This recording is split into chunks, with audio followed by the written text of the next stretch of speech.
And welcome back, podcast fans. Welcome back to Stories from the River. We're starting a brand new series, our Purpose to Impact series. And I'm here with two of my very newest friends, but close friends, Teri Frangie and Kip Meyer. Teri and Kip. Welcome to Stories from the River, a show in which we go behind the scenes at Broad River Retail. Good morning. Where are you guys calling in from? I'm based in San Francisco, California, Bay Area. Okay, so you're from your home in the San Francisco Bay Area, a wonderful city. I love visiting San Fran. Kip? And I'm up in Connecticut, just outside New York City. All right. What city in Connecticut, Kip? So I live in Riverside, Connecticut, which is near Stamford. So I'm right on the New York border, about 30 miles east of New York City. And I'm in Charlotte, North Carolina, in my home. So we are all over the world. So we got together. We came to know each other October 22nd at our corporate campus in Fort Mill, South Carolina.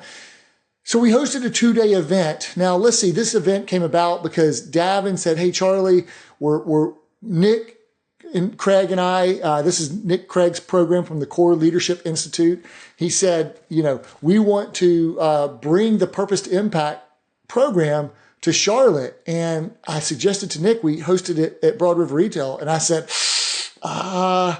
Davin, who's coming? He goes, probably about 25 purposeful leaders, Fortune 50 companies, Fortune 500 companies from all over the country. I said, you want to send them maybe, there's so many other places in Charlotte. I tried to opt out. I tried to talk him out of it. He goes, "No, Charlie, I want them to come feel what I felt when I came to the river and spoke to your memory makers." I said, "Yeah, but Davin, we've got like this carpet that needs to be replaced." It's like, no. I want them to come see what's on the walls and see I said, "Okay." So he talked me into it. I said, "Well, what do we need to do?" He goes, "You don't need to do anything. Just host us." Okay. So we agreed to, I was aware of this program, but before I kind of get into like my experience or knowledge of it or how I came to know Nick, tell me, Teri, I'll start with you. How did you come to know Nick, and have you ever been through the Purpose to Impact program? What was your experience or expectation coming in, and why did you decide to come to Fort Mill, South Carolina for the Purpose to Impact program 2 months ago? Thanks for that. Well, originally I met Nick about 10 years ago. And it was longer than that, about 12 years ago. I met him at a leadership development conference. I was curious about his work. I participated in, at the time, it was a longer program, Authentic Leadership. And when I saw him at that point in time, the timing wasn't really right for me to like really kind of dive into this work. I didn't dedicate the time. I was there only for about 2 days out of the 4 days that the Purpose program was running.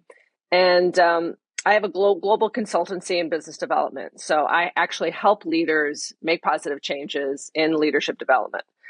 And so when I decided timing was good for me to investigate this again, I ran into Kip and Nick at the same another networking event. And then we just decided, at least I decided, that let's give it another try. So you'd been through the program before? Yeah, previously it was called Authentic Leadership, and it was a longer program incorporating, I think, about 8 different components of authentic leadership, purpose being one of them.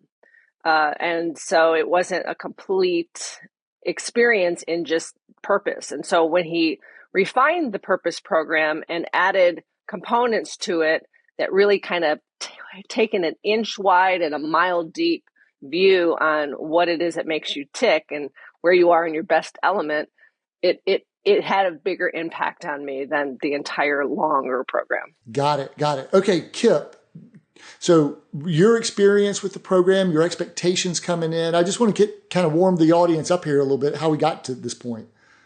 Great. I again, as Teri pointed out, I've met Nick a number of years ago and have actually done a variety of different gatherings, convenings with Nick. We did one this past June up in Boston, trying to focus on courageous leadership. How do you teach courageous leadership? And we realized that it's actually really difficult to teach people how to be bold, how to be courageous, how to make really positive decisions. A lot of people do it sort of naturally, but it was an interesting challenge to try to figure out how you teach it. And sort of on the back of, courageous leadership, part of that is purpose driven. And so Nick, I've had a lot of conversations with him and, about how important it is to intentionally reflect on what you're understanding, what is a purpose, and then trying to figure out what your own purpose is. And so Nick really helped me and identify that. And I enjoyed the conversation so much that when he mentioned this opportunity to come down to South Carolina, I dragged my son, Sebastian, who's 31, and he's been working, but he's also trying to figure out what he wants to do with his time and his future. And so I said, "Oh, you got to come to this thing with me." And he's like, "No, I'm not, I have nothing to contribute. I'm not going to go to this thing." And I made him come. And I think the first morning he sat down with a group and he was like, I have no idea what I'm doing here. And we went through and by the end of it, he was so happy that he'd come and who he'd met. And it's the combination, I think, we were talking about of the reflection time, but doing it with other people. I think sort of the magic sauce was being able to do it with people who you don't know. And then how quickly people shared, how they opened up, how they were honest with each other, how important this is, and then how sort of everybody can play. I mean, it's not exclusive. It's not for just some people. It's sort of everybody, from my son to myself to the other people who were in the room. Everybody got something really meaningful out of it, and it's so rare. It's such a special thing to have stuff like that happen. So I wanted my son to have a good time. He had a great time. I wanted to have a good time and continue exploring my own purpose, and I got that 100%. So I love it. You talk about, I also have a courage shirt. I should have worn the courage shirt too. I was going, but you talk about courageous leadership, and as you and your son were interacting, and I was thinking, would I ever bring my son to something like this, when he's older? And, some of the openness that, hey, by the way, at dinner, there were some stories that I think you heard for the first time. That he shared, that takes courage too. The fact that you asked him to come participate in this, I mean, that's a courageous parenting move right there. It's a pretty bold step. So I want to get into kind of the drive home or the flight home between you and him and kind of those conversations. And by the way, Kip, before I jump back to another question, what do you do? So I work in executive education. I work for a global business school, and I design and deliver programs, learning experiences for executives from all kinds of different businesses, from the United Nations to Oracle to Merck Pharmaceutical, and really, we can't have senior leaders of big organizations winging it. One, they've got to sort of know what their professional skills are, and then they've really got to know who they are themselves, what kind of a leader, the behaviors that they need to have. Yeah. Yeah. So by the way, thank you both for taking the time out of your busy schedules during the holiday season to record this episode with me and have this conversation. So Teri's has a global consultancy shop. You're doing executive education for a global business school. So expectations coming in. Teri, let me start with you. So I don't know, if you had read Nick's books. I don't know if that red book I see in the background is his one of his Purpose books. Yeah, it is one. Leading from Purpose. my eyes are going bad, but I think I recognize that cover. I've got that same book somewhere around here. So Teri, your expectations, I don't know how much you've read of Nick's work, or I know that we had some pre-work, the articles and things that we had to kind of explore and dive into. But what were your expectations coming in? Well, it's the storytelling, right? So through his readings, through the book, through the articles, it's all about the learning journey. So I had an expectation coming in, not really knowing I had a little bit of a background in it from the readings and from my previous work, but I knew I was in a place. I think you have to be in the right place and time individually to kind of go deep into your own purpose. I've worked with many executives and helped them along their journey, but I needed to do it for myself. So there's a lot of self-discovery. And the joy of it all comes from telling stories that enlighten you and that come from your past, right? So your childhood, what were those childhood experiences that made you sing, that made you like light up?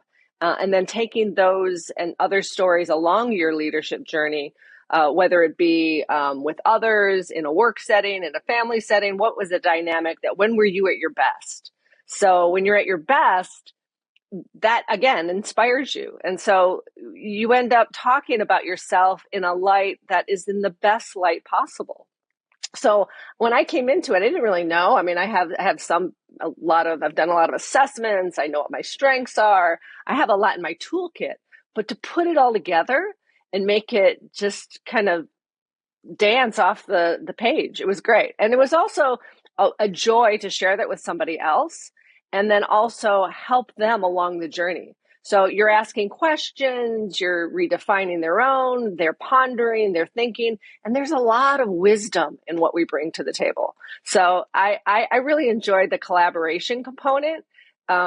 It really brought out in myself what it is I aspire to be every day, which is creative and, listening and joyful. And yeah, I should share my purpose with you. Well, we're going to get to that.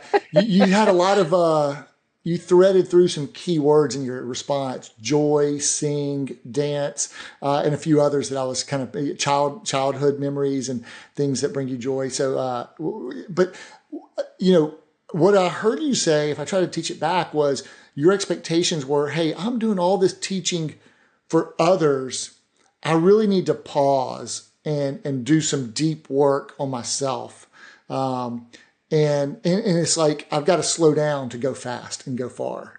And so you slowed your world down for more than 2 days because you had to fly across the country, which is, not easy to do. So you took, and then fly back home. And I think you actually diverted back to the Midwest for an event, maybe in Illinois, if I recall correctly. Correct. So you carved out significant time to really press pause and allow, because you talked about storytelling, the stories and that deep personal discovery work to take root and take place. So did I kind of teach that back somewhat correctly? Absolutely. It is time, it is reflection, and it is through storytelling that we uncover what really makes us sing individually. What are those stories that we then can teach others? And then in those difficult times when we're at, pressed against a wall and who shows up? Am I going to show up as the person that I know I am, or am I going to cower and go into a corner and, shelter? No, I'm going to be who I am, because that's what it's all about. It's about being your authentic self. So yeah, purpose has changed my life. And to Kip's point earlier, that authentic self, having the courage to show up as yourself is what's really important. Okay, Kip, same question to you. Like, coming into it, what were your expectations, and how much work, research had you done, or did you know about Nick? And maybe also touch on what was Sebastian, your son's, expectations coming in. I asked Sebastian if he wanted to join this morning. He politely declined. So I'm not sure I can answer for him. I want to start. Before I met Nick, there was another speaker participant in these different conferences, a guy named Richard Leiter out of Minnesota, who also writes about purpose and is just an amazing thinker on the topic. And so Richard was giving a presentation about purpose, and I happened to be at the table sitting next to his wife. And during Richard's presentation, his wife was frantically taking notes. And after the presentation, I said, look, you've been married to this guy for decades. How is it that you're still taking notes when he gives a presentation, because I'm sure you've heard this a zillion times. And she said, yes, I have heard it a zillion times, but the process of purpose is an ongoing, I'm always refining my purpose. I'm always updating and confirming or changing it. So that sort of stuck with me. So coming to the event with Nick, I knew that purpose is sort of this living, ongoing process, and that, refining it through all of these great exercises that Teri was mentioning and being together with people, it was sort of, I was looking forward to the adventure of re-examining my purpose and seeing, is it still the same as what I used to be, or is it different? And it turned out to be different. It turned out to be a little stronger. I could bring my experience, all of my other experiences and new things that I'd learned into my purpose. So for me, it was really getting excited at what was I going to discover about myself through this. And then because I had, I was hoping my son was going to do the same. I hope Sebastian would start this process of discovery, and that, he'll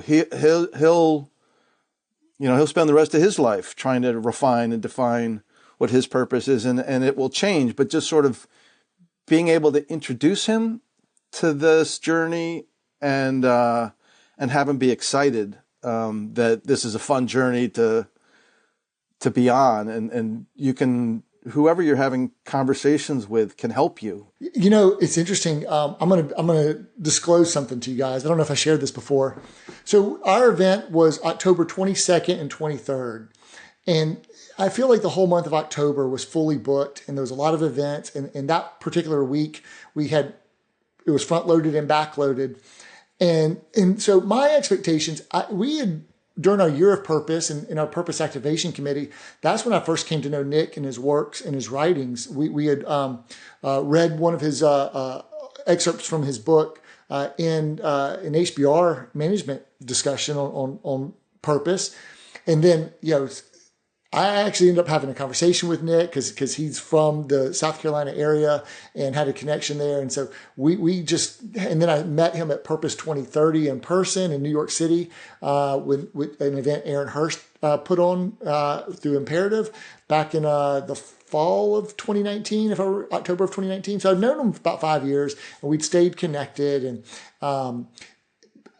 so I'd known about this Purpose to Impact program because I'd seen like maybe updates on LinkedIn or what have you, and maybe some in London and some in Boston. And I'd always said, I really want to do this. I want to go through this program because it just seems so cool and just right up my alley for something that I'd never done something like this.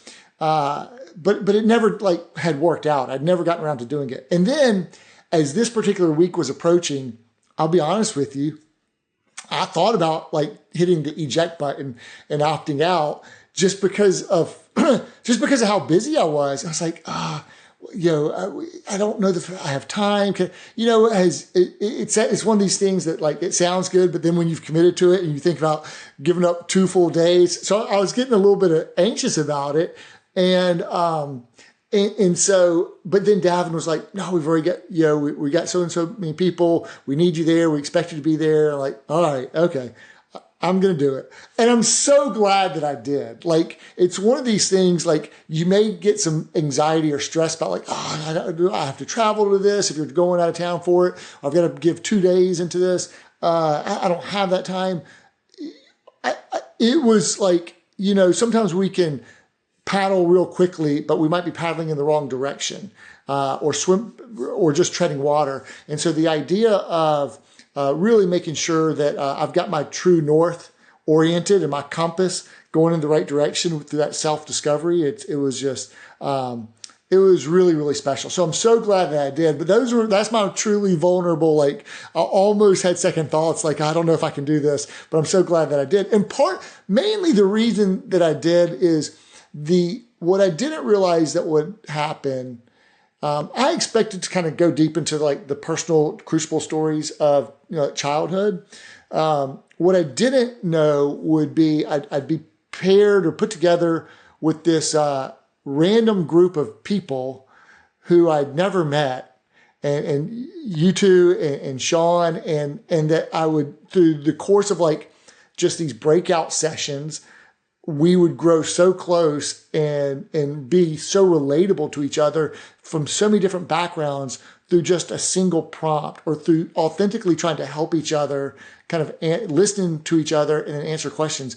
And that was what, like, maybe we can get transition now into like, what did we like, what did we do? What was the, what were the 2 days, without giving away like everything, you know, because I think you have to immerse yourself and go through it. What was the experience like? Teri, kind of what did we go through those 2 days, if you can recall, like some of the questions and the breakout sessions and the personal work that we were doing? Yeah, I think initially it was an introduction. You know, we gave who we are and what we do, and then we kind of leaned into defining what we considered our purpose, right? So there were some prompts given to us, and how we wanted to show up, right? So looking at our strengths, looking at our, some perhaps leadership stories that we told when we were in our best self. And from there, we talked, there was a lot of exercises around passion, what makes us tick, where are we authentically, which really helped. And it made it, what did we enjoy? What satisfies us? So when you're putting yourself in the shoes of your best self and you're reflecting on it and you're sharing that, you show up. You show up as who you want to be 99% of the time. Unfortunately, we're not showing up 99% of the time like that, because we're confronted with all these other external forces.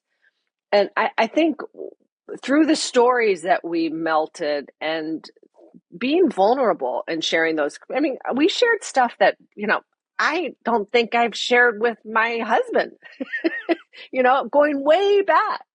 And so, it's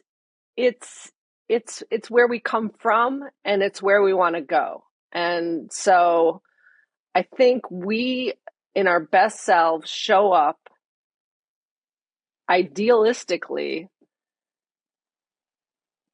on the journey to where we want to go. Well said. I wanted to be more authentic and showing up and things that I love to do. And, we can't all be basketball players, if that's our childhood goal, right? We can't be that idealized self, but you can be sincere in who you are and where you're going, and take those strengths that brought you on that journey and lead forward. So it's all in the how we lead. Yeah, well said. Kip, your 2 day experience and kind of how it went and kind of what you experienced during those 2 days. Yeah, I agree with Teri. I mean, everything Teri said. I think that we have so many conversations in our own head, that this experience allowed you to actually say things out loud, like to Teri's point, that you sort of surprised that you're sharing them, and you think they might be meaningless or a little silly or not relevant or whatever. But to have people that you've just met sort of turn around and say, no, actually, I hear what you're saying, or this is really positive, or, this is what I'm hearing you say. These are the patterns, and sort of being able to, as part of that exercise, have others sort of say back to you what they've heard, and how that clarifies the story. Like I have my story, I think, is in my head that I'll share, but then getting interpretations or getting it translated back to me in a really, really positive manner. I mean, I think, it was such a, yes, we all like to hear about ourselves. So there's definitely the ego boost aspect of it that was really energizing, but it was also getting other people who you don't know to bring into focus things that are correct, but you yourself have not been able to put them into focus. And I think what was so helpful was getting other people to help me get that new lens and sort of see things more clearly that I hadn't seen correctly before. And the cool thing is, it's people who have zero like historical precedent of who you are, but can, through listening to you, authentically listening to you, can really help you refine your aperture and narrow your focus. The framework of the 2 days, it's part presentation by Nick or Davin. Then there's some group conversation. Then there's some breakout sessions. Well, I should say maybe before the breakout sessions, there's some personal reflection questions with prompts, like you talked about, identifying your strengths. Then vulnerably sharing those or listening to each people in your breakout session, being willing to like get really good feedback from the people in your group. But also having a little bit of like, I'm a little bit nervous. I'm going to share this. I don't know what they're going to think. And then have it restated back to you in this really creative, beautiful way that does boost your ego, but also gives you confidence and kind of lights you up because they're helping you kind of tell you back what lights you up.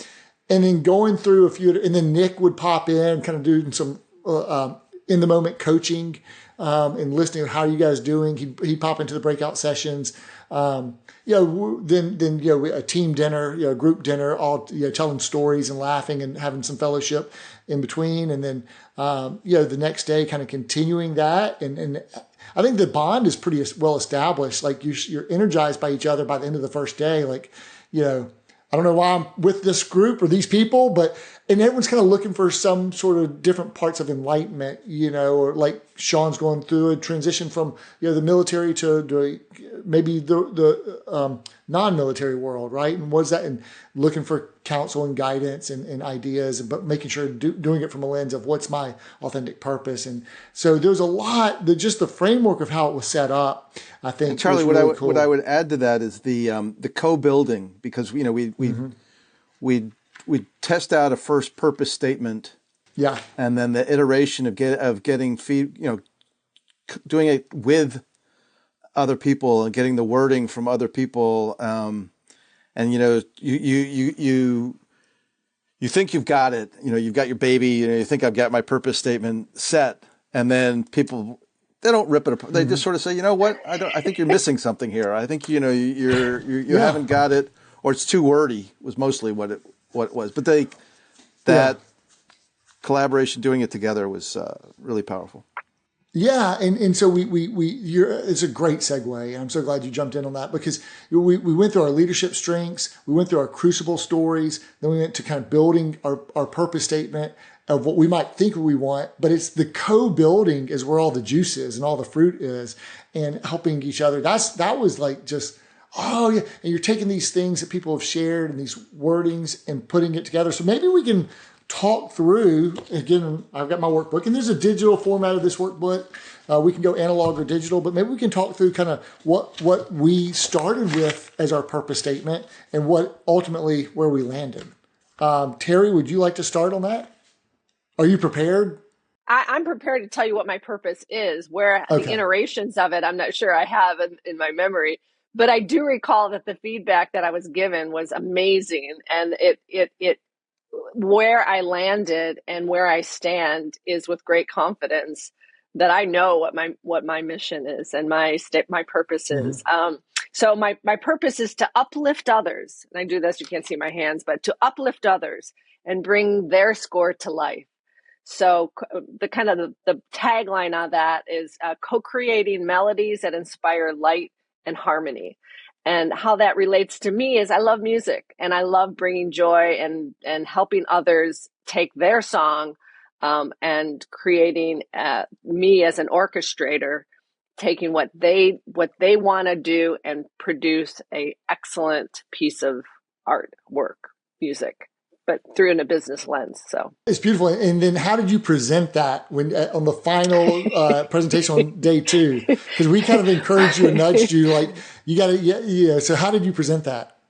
Well, I'm not shy, and that's the other thing about it. If you don't have the confidence, your purpose gives you the confidence. It kind of eradicates everything else that's in the picture. I did a little song and dance to Sing in the Rain. So I had my umbrella, I found a prop, and I brought it. I entered the room with a little Gene Kelly singing and little side shuffle, side step, whatever. Okay, Kip, maybe you can take us through yours as well. So mine originally was to help people see something meaningful that they do not see on their own. So it was a little wordy, but it captures the gist of it. And then with help, we turned into excavating for hidden treasures within. Love it. And what does that mean? What is excavating for hidden treasures within? Uncovering things that matter that people haven't seen on their own. And maybe it's just a way of looking at the business. It doesn't have to be all internal leadership. Some of it's just business related, or asking the right question, or just sort of, asking how might we, or what if my assumptions are wrong and I need to think about this differently. So it's that there's an Albert Einstein quote that we can't solve our problems using the same thinking we use to create them, and sort of helping people think differently, see differently, to find new solutions. He's got a lot of great quotes. I know another one is like, never lose a holy curiosity. But yours really speaks to your philosophical bent that we kind of uncovered and helped you kind of discover there. And then I'll share mine. Mine was started longer, and then we kept whittling it down. I kept getting encouraged. Mine was play the game of life with a driven commitment that echoes and inspires others to rise to the occasion and reach their potential. And then it got shortened through play the game of life. And then Nick said, just play the game. It's just play the game. So mine is play the game. And Davin has said, Charlie, I really think it's two-part, play the game, period, rise to the occasion. So we're still kind of noodling on that, but play the game. And the thing about it is, I'll just tell you, like, I do feel like it has lit me up in a way that just be more expressive about your true north, and trying to infuse that element of play for me, or my true purpose into my making sure I've got that into my day-to-day activities and what I do. So how has that showed up for you, Teri? I mean, what additional clarity did you get from how and what's been kind of the ensuing 2 months, kind of how's it lingered with you? Great question. I have definitely been leaning into my story. It's giving me the legs to journey forward and go on the path that I want to go on, which is helping others along this journey and help them rediscover in their own personal and organizational setting how to uncover this within and bring it. Because I do believe there's a trust factor that we don't always emulate in an organizational setting. And we hold back. You can't hold back in the setting, and you end up understanding someone from such a deep level that you trust them with whatever it is decision that they're making, if they're on their purpose. And it showed, and when you show up in your purpose and you show up in that setting, it's so much easier to let you do what you're great at and not even question it. So I think it helps in teams. I think it helps in, I know it helps in organizational settings when it's tied to the organizational's purpose. And so I'm walking the walk and I'm doing the dance. So I'm taking it with me, and I'm on solid ground. And that's what happens when you're in your purpose. You're on solid ground. It's not a shaky setting at all. Really well said. And the joy still permeates and emanates from, we can sense that joy that's kind of lingering as you've discovered that. And Kip, what about you? What have your ensuing kind of 2 months been since we separated? So there's another element that I pay a lot of attention to. So I learned this from this woman, Lois Holtzman at the Eastside Institute in New York, and Maureen Kelly at Performance of a Lifetime. The notion of the becoming principle. The becoming principle says you are who you are today, and then you are who you are becoming. And so embracing, and I talked to my 92-year-old mother about this too, that we're all in the process of becoming who we will be tomorrow. And so to Teri's point, I mean, the purpose statement goes together with that. I mean, you have to to understand who you are becoming, I think requires understanding what your purpose is, so that you have that grounding that Teri said so well. And so I think the two of them together have been clarifying, and really, when you wake up in the morning, having a purpose, sort of knowing where you're going to get satisfaction, fulfillment, energy from, it's like an old friend. You can turn to it and sort of say, okay, if for whatever reason I'm not paying attention to what I'm spending time on, it's like, okay, what's my purpose? Because I know if I pay attention to my purpose, I will find satisfaction and fulfillment from how I'm spending my time. Yeah, so well said. Like an old friend, it's like we're like old friends now going through this together. So, I think if we've run each other at a conference or an airport or at another event, we've got this bond that you just kind of know. We're like old friends, even though we only spent 2 days together. We'll have to share some of the links that you like, the becoming principle and some of the people's names who you've kind of dropped. And so I'll just say that it's funny. An event we went to after on October 25th, we just did a series. We were named Retailer of the Year, and one thing they gave us was this compass, and I just wanted to show it. So you think about like you're discovering your true north, or a compass is always pointing north, right? So there's a compass that I got after discovering my purpose, and so I thought that was kind of went along with the what we're talking about here, because you are talking about your compass for your life and how the direction that it's, you want to make sure that it's becoming and pointing in the direction that you are becoming and want to become. And it is like going back to an old friend. And I would just say, even though after those 2 days, in a sense, I got back on that, like the treadmill of busyness, and there was a lot of things to kind of get caught up on. And there was this lingering joy and just this inner joy of knowing of what we had gone through and that experience, even just receiving like Teri, the card that you sent, like just little prompts of just reminders of, because I think when you develop these relationships, and even though they were in short in duration, I think they were long in breadth and depth of like how close we grew together so quickly and how much we appreciated each other in a totally non-judgmental way. I think that's one of the unexpected joys that comes from it. And then just discovering your purpose and being on that solid footing, as you say, it just kind of does maybe put a little pep in your step as you kind of go forth. And it just is that little nod. Okay. And then we've had a subsequent call, with Nick. And just another reminder, because I was answering the question about play the game, and I think trying to answer it from an organizational perspective. And he said, "Well, Charlie, what are you doing personally?" And it's just a good nudge. Like, I got to make sure I'm doing it not just within the business, but also personally. Am I playing the game? Am I staying true to my purpose? And so, that's the other thing. We have these we're part of the alumni now of the Purpose to Impact alumni. And so we can join monthly calls that Nick has. And then there's follow-up calls he's got with us to check in. So Kip, if you come across someone, like someone maybe your son's age or someone who's kind of early in their career and thinking about like going to a program like this, what advice would you offer to that person? Like, what would be a reason to go? What would you say to them? Well, they have to do it. I mean, there's